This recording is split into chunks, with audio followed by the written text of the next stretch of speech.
है आपका हिमाचल फर्स्ट में। मैं हूं नीलम मेहरा। हमारे खास कार्यक्रम नमस्ते हिमाचल में आज हम बात करेंगे मंडी से भाजपा सांसद रामस्वरूप शर्मा जी से, जो हाल ही में दिल्ली से अपने संसदीय क्षेत्र लौटे हैं और विपक्ष उन पर हमलावर है। तो चलिए उनसे बात कर लेते हैं। रामस्वरूप शर्मा जी, बहुत बहुत स्वागत है आपका हिमाचल फर्स्ट में। शर्मा जी, दिल्ली से जोगिंदरनगर लौटने पर विपक्ष जो आप पर सवाल उठा रहा है उस पर आपका क्या कहना है? अपने लोकसभा क्षेत्र में आने के लिए कौन रोक सकता है? एक निर्वाचित प्रतिनिधि, उसका संवैधानिक अधिकार है कि वो जिन लोगों ने जिसको निर्वाचित किया, चुना है, वो सुख की और दुख की घड़ी में उनके साथ रहे। और सरकार ने संविधान में यह व्यवस्था की गई है। मुझे इन कांग्रेसी नेताओं और कांग्रेस बंधुओं पर दया आती है, दुख भी होता है। ये उन मुद्दों को उठाते हैं जिस मुद्दों से जनता भटके, जनता क्रोध में आए, वातावरण बिगड़े। आज तक यही काम किया उन्होंने स्वतंत्रता के बाद कि जनता को बांट के रखा, राष्ट्रीय मुद्दों से उनका ध्यान हटाया। एक विधायक का, एक सांसद का, एक मंत्री का एक संवैधानिक दायित्व है कि वो अपने क्षेत्र में, अपने प्रांत में रहकर जो करणीय काम है उनको करे। एक सांसद के रूप में बजट सत्र खत्म हुआ, जनता कर्फ्यू लगा, तुरंत उसके बाद लॉकडाउन हो गया। मैं ठीक 22 मार्च से लेकर 10 अप्रैल तक दिल्ली अपने निवास स्थान पर रहा और 10 तारीख को अपने स्वास्थ्य की जांच करवाकर 11 बजे दिल्ली से चला। और वहां से चलने से पहले जो अनुमति लेनी होती, जिसका प्रावधान सरकार ने कर रखा है, उन अनुमतियों के लेकर मैं ठीक रात्रि 9 बजे जोगिंदरनगर पहुंचा। और जोगिंदरनगर पहुंचकर मैं जनता के बीच नहीं गया, घर परिवार के बीच नहीं गया। मैं अपने कार्यालय में, जहां मेरा निवास भी है,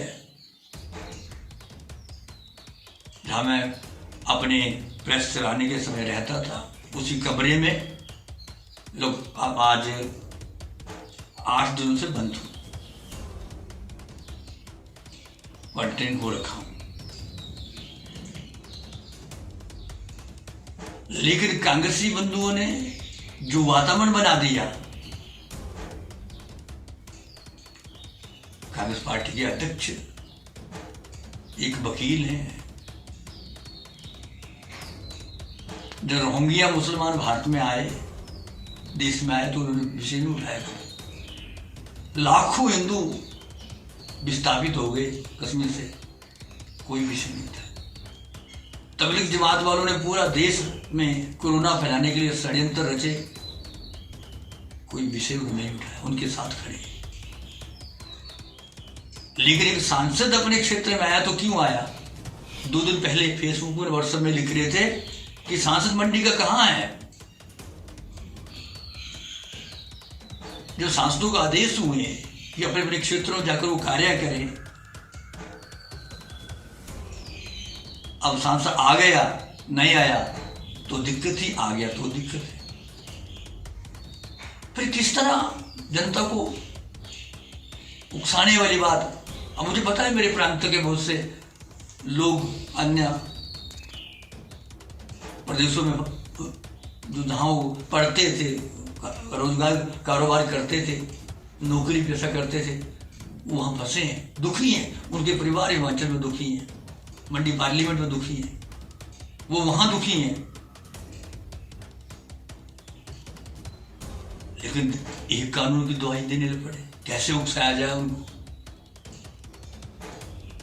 और इनकी दुर्दशा देखिए, ये देश की चिंता करते होते, ये देश की जनता की चिंता करते होते, तो उसमें तो उनकी मानसिकता कहां गई?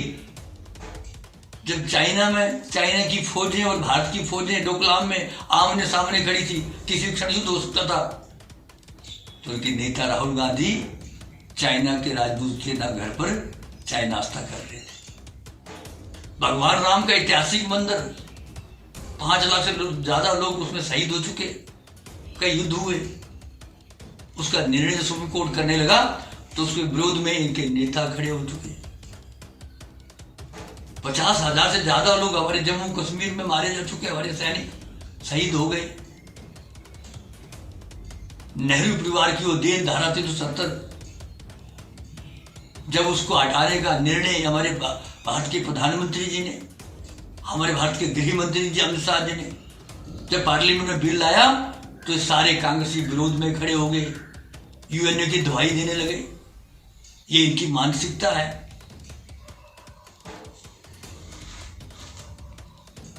दिल्ली का मेन रोड जाम कर दिया गया, शाहीन बाग,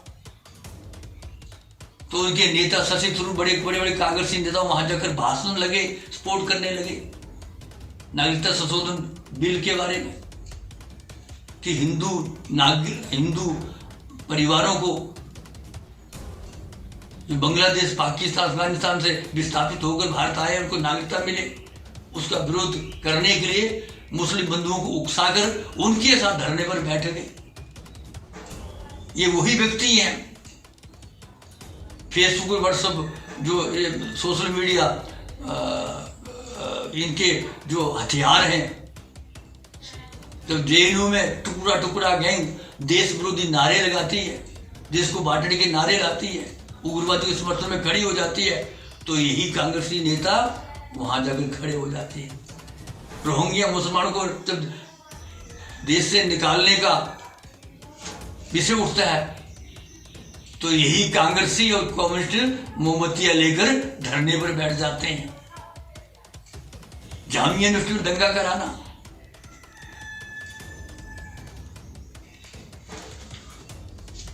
तो इनकी मानसिकता जो बनी पड़ी है, ये मानसिकता इनकी बदलने वाली नहीं है। और ये अगर भारत की सेना सर्जिकल स्ट्राइक करती है, एयर स्ट्राइक करती है, तो यही कांग्रेस और कम्युनिस्ट नेता उसके सबूत मांगने लगते हैं। इनकी मानसिकता देश के प्रति बिल्कुल नहीं है, क्योंकि पार्लियामेंट 2014 में जीत ना पाए, 2019 में जीत ना पाए और आगे जीतने की संभावना कोई नहीं बची है। इसलिए कौन सा मुद्दा उठाकर हम यह दंगा फसाद करें, जैसे दिल्ली में दंगे कराए उन्होंने, हजारों लोग विस्थापित कर दिए गए, किस तरह उकसाकर दंगे कराए। सांसद महोदय, कांग्रेस ने आपके खिलाफ एफआईआर दर्ज करने की मांग की है, इस पर आप क्या कहना चाहेंगे? आज हिमाचल में बैठकर वो फेसबुक में भाषण दे रहे हैं। कांग्रेस पार्टी के अध्यक्ष हमारे पुलिस के अधिकारी आगे जाकर डिमांड कर रहे हैं कि रामसू के लिए एफआईआर दर्ज करो। मैं मानता हूं इनको, जब तबलीग जमात के लोग जो निकले थे, एक शब्द कांग्रेस पार्टी के नेताओं ने, इनके अध्यक्ष ने एक शब्द नहीं बोला। तब कहां गए थे इनका?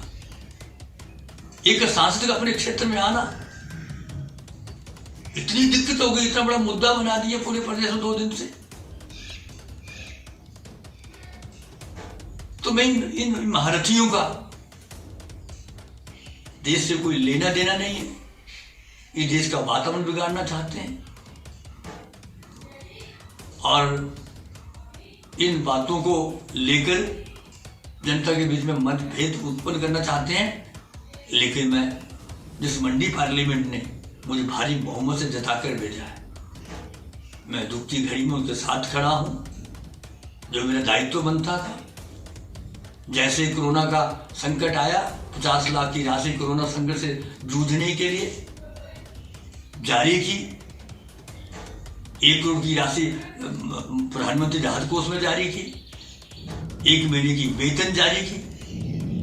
हम जो सरकार के निर्णय लिए उसके साथ खड़े, जनता के साथ खड़े हैं और आज भी यहाँ आकर हम उन कामों में लगेंगे।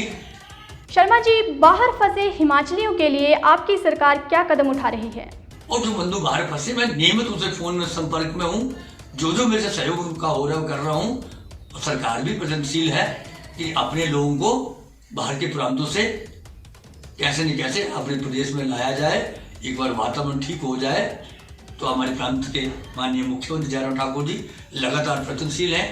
उन्होंने बड़े अच्छे निर्णय कोरोना वैश्विक महामारी से निपटने के लिए लिए हैं। वहीं देश के प्रधानमंत्री ने ऐतिहासिक निर्णय लिए हैं। आज पूरा विश्व भारत का गुणगान कर रहा है। परसों राहुल गांधी की प्रेस कॉन्फ्रेंस आपने देखी, एक शब्द पक्ष में नहीं बोला, सारा विरोध में बोलना। और वही मानसिकता आज हिमाचल में बैठे तथाकथित कांग्रेसियों की है। आज वो एफआईआर दर्ज करो, जमाती के विरुद्ध एफआईआर दर्ज नहीं होगी। जिन्हें भ्रष्टाचार के बड़े बड़े रिकॉर्ड बनाए उनके विरुद्ध एफआईआर दर्ज नहीं होगी। जो उनकी जमानतें करवा कर घर में बैठे हैं बिना पद से, कोई जिम्मेदारी नहीं उनके पास, उनकी जमानतें कैंसिल हो उनको फिर वहां लेकर जाए। लेकिन दूसरे पर कीचड़ उठाना इनकी मानसिकता है। और मैं अपने मंडी पार्लियामेंट की जनता से दोनों हाथों को प्रार्थना करना चाहता हूं कि उनके बहकावे ना आए। जो भारत के प्रधानमंत्री जो निर्णय लिए हैं, जो हमारे प्रदेश के मुख्यमंत्री जयराम ठाकुर जी ने जो व्यवस्था बनाई है, उन व्यवस्थाओं का पालन करें। बाहर निकले तो मास्क निकाल के निकलें, दूरियां बनाकर रखें, घर में रहें, स्वस्थ रहें, सुरक्षित रहें। और इस परिस्थिति को, जो परिस्थिति आई है, दुख की ऐसी परिस्थिति आई है, उसको लड़ने के लिए हम सामूहिक रूप से माननीय प्रधानमंत्री नरेंद्र मोदी जी के साथ खड़े हैं, हमारे प्रदेश के मुख्यमंत्री जयराम ठाकुर के साथ खड़े हैं। इन कांग्रेसियों तरह प्रश्न ही पूछते नहीं रहेंगे। मैं आज जानना चाहता हूं, जिन जिन लोगों ने विषय उठाए हैं, एमपी मंडी क्यों आया, एफआईआर दर्ज हो, उनसे जाके पूछो कि आज इस कोरोना वैश्विक महामारी से निपटने के लिए कितना दान दिया उन्होंने, कितना सहयोग सरकार का किया, कितना जनता का सहयोग किया। वो फेसबुक फ्रेंड बनकर भाषण देकर चले गए।